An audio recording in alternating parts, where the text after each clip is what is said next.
If I go under him, like he's already falling. Right.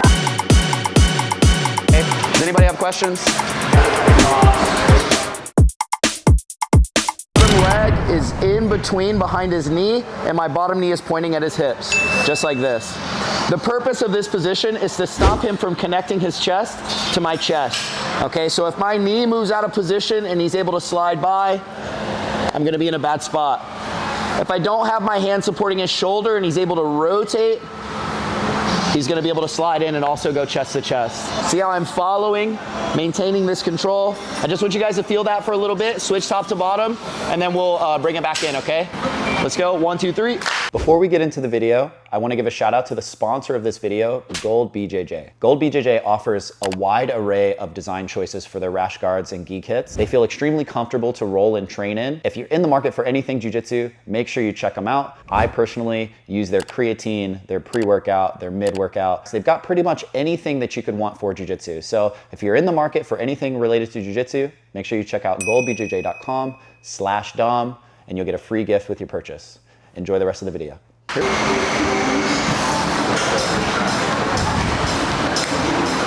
Okay, whenever we're working half guard, our priority is maintaining our frames and distance. Our second priority is attacking. The base, like core attack, the meat and potatoes attack is gonna be working for the underhook. So we're gonna keep working on the underhook. This is the off balance that you're gonna use to get it. I've got my good structure. I've got my half guard hook. My hand is blocking the cross face. My other hand is blocking the shoulder. I'm gonna use my leg here, my knee shield leg, to extend and push his armpit forward, and in turn push his whole body forward and get him to post on the mat. So this works best when your opponent is putting pressure on you. When I feel that pressure, I extend and get his hand to post. If you look at my arms, I've got my elbow all the way inside so that as soon as I get that off balance, I can back elbow and continue to push him forward, so there's never a moment where he settles. You're extending forward, your left arm is diving through, your head is shrinking underneath, and you're pushing his arm forward with your elbow. And now we can start to work our underhook. I'm gonna reach all the way across his waist. I'm gonna continue to block his bicep, and I'm gonna end up in this spot right here. Your partner's putting pressure.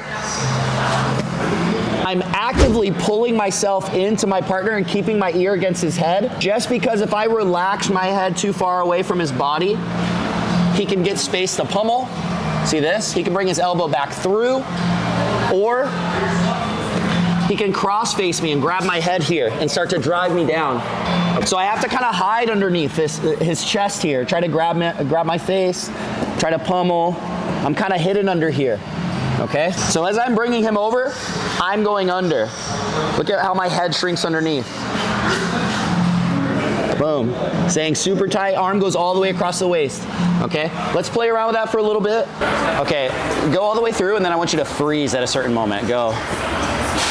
Actually, that was pretty good. Go back. The first time I didn't do that. Yeah, the first time you had you kicked him forward, and your elbow was out.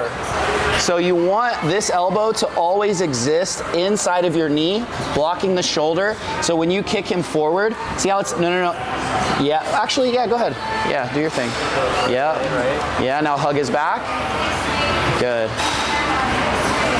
If it's difficult for you to get close to him, does it feel like there's a lot of space here? A little bit. Yeah, so yeah. If you come out for a second, and I'll show you what to do. Rather than like being here and trying to keep your ear close, and every time he leans away, there's like a ton of space, I kind of bring it down and I follow him like this. Close the gap. You have to close the gap because if there's separation here, if he leans away, he's gonna frame against your face. So go over the top. Yeah, like this. Or he's gonna pummel in between you guys. So you gotta always close this space right here. Boom. Try to pummel.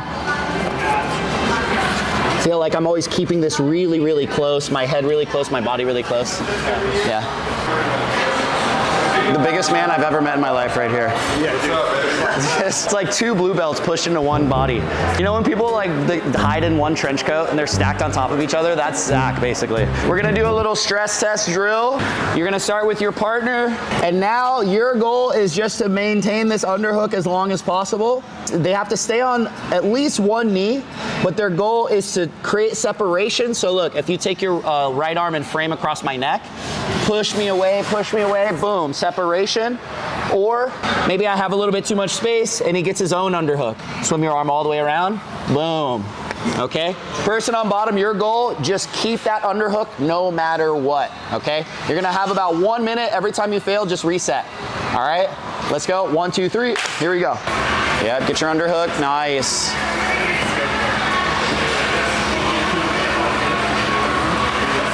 Okay, the biggest thing he's doing right now is his head is too far away from the top player, so he's able to frame.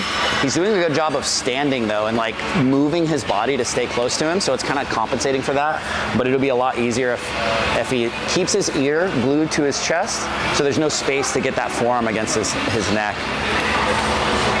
Ben's working the underhook really well. The only thing that can make this better is using the knee torque that I'm gonna teach next, because he's kind of stuck like side by side dogfight and he can't really drive him down, so that knee torque lets him swing back underneath and actually get the full sweep to the other side. Start again, start again. See, it's good having Danny on the mats because when he's here, all the injuries just go to him. Everybody else is safe and he gets all the injuries. It's just like a totem of absorption, you know? I've never gotten hurt while Danny's been here. One of the common most misconceptions I hear around jiu-jitsu is that you don't need strength. That's completely false. Strength training is gonna improve your resilience, it's gonna improve your efficacy, it's just gonna put more power of your vehicle of jiu-jitsu. So if you ever go to the gym and you have no idea what you're doing and you want some guidance, I'm gonna offer you the best guidance you can get in the world. Election Performance has an app called Team EP, and they guide you step by step through a program that's custom made for you to help you reach your goals on and off the mat. So if that sounds like something you want, I'm gonna leave the information in the caption below and enjoy the rest of the video. You have good knees, right? Yeah. Okay, cool. Okay, the underhook is great. Once you get the underhook, that's amazing. But the final ingredient for really using the underhook effectively is switching your legs that are playing half guard. Okay, so right now, my right leg is playing half guard on Chris, but if I were to get my underhook and I wanted to stand up, if you look at a classic stand at base, I'm gonna need my right leg under me, so I'm kind of stuck here. I could just pull it out awkwardly and try to get here, but now because I have no control of his legs, he's gonna center with me, go to the front of me, and now I'm in a bad spot. We've learned this before, but we're gonna revisit it. This is called the knee torque. It's basically doing this with our legs. Try to face me this way. It makes it very hard for him to look towards me. If I don't have that, now face me. Okay, so we're doing that with our legs while maintaining mobility. I get my underhook. I'm hiding my head. It doesn't even matter what's happening here. If he gets the whizzer, it doesn't really matter. Watch my legs here.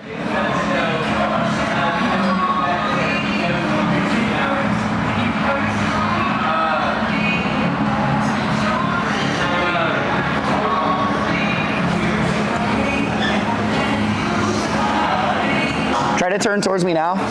There's no way he's gonna turn towards me. Once I get this knee torque, I have a ton of options. I can hip escape under him. I don't even have to get up, look. And I can come on top.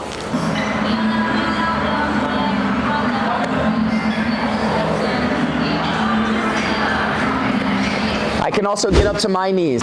Notice how I'm flat on my back. I'm looking straight up at his chest. If I want to get up, I take my right shoulder and I face it to the floor. And now I can get up very easily. Now I can tap the knee. Now I can throw by, go to his back. There's a lot of different things I can do, and I'm actually mobile from here, okay? Hit your underhook. Boom. Go low to the ankle, look. I should feel the ankle bone here. Furthest on the lever I can be.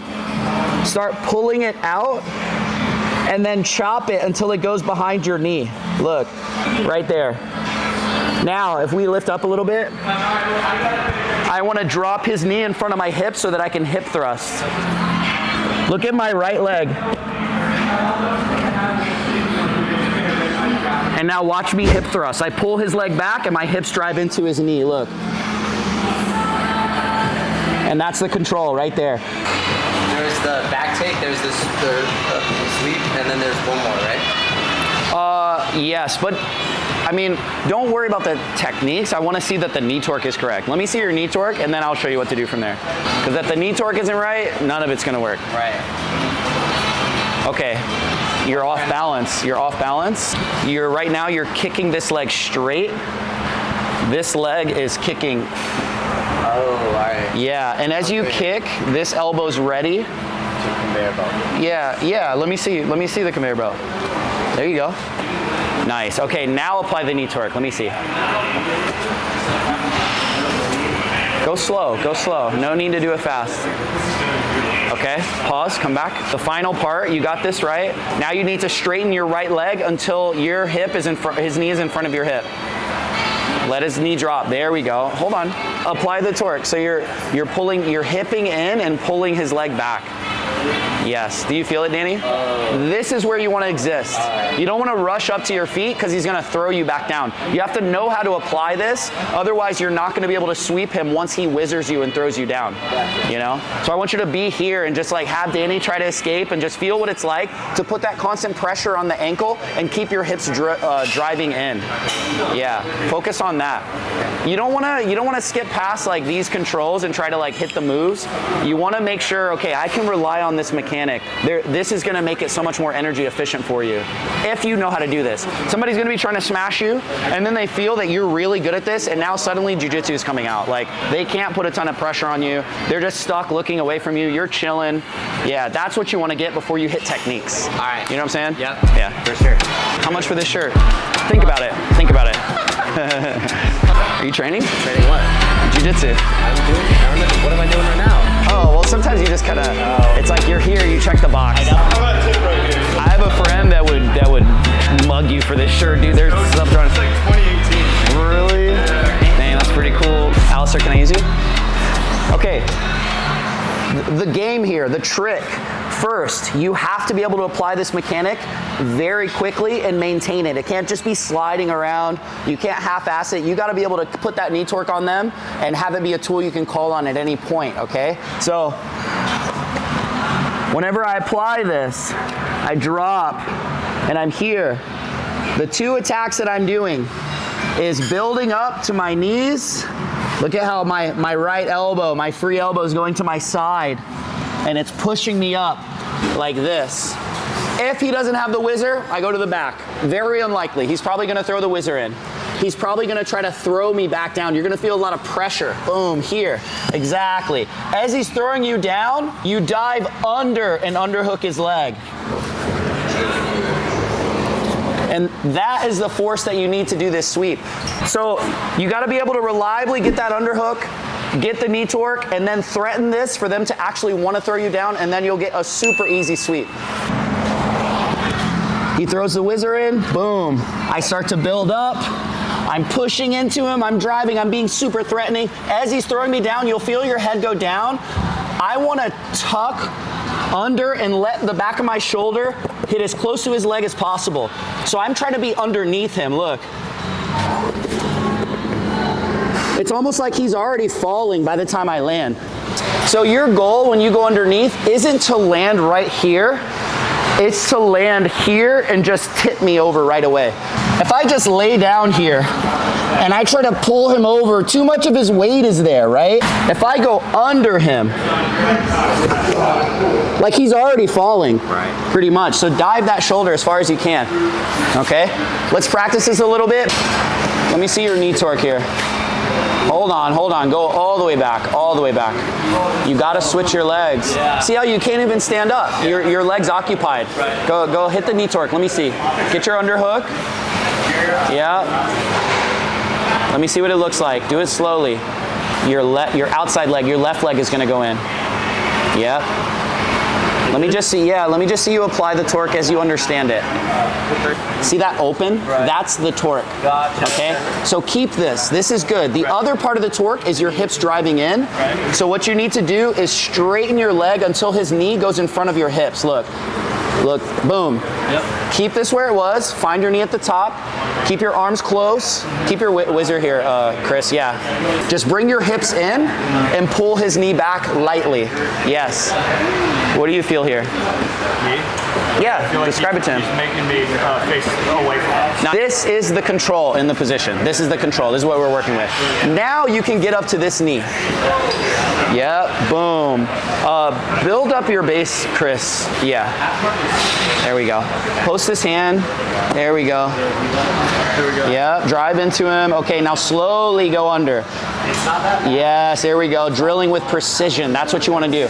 You never want to drill like full speed unless this is a technique you've done 10 billion times. It's like full speed is if you can do it perfectly without even thinking. Hit every single check. Other than that, it's like slow. Yeah, I got you. Yeah. Beautiful. Dang, very nice, very nice. That looks good. That looks good. Some half guard players in here. All right, get your last rep in, grab some water, and then we're gonna do some specific training.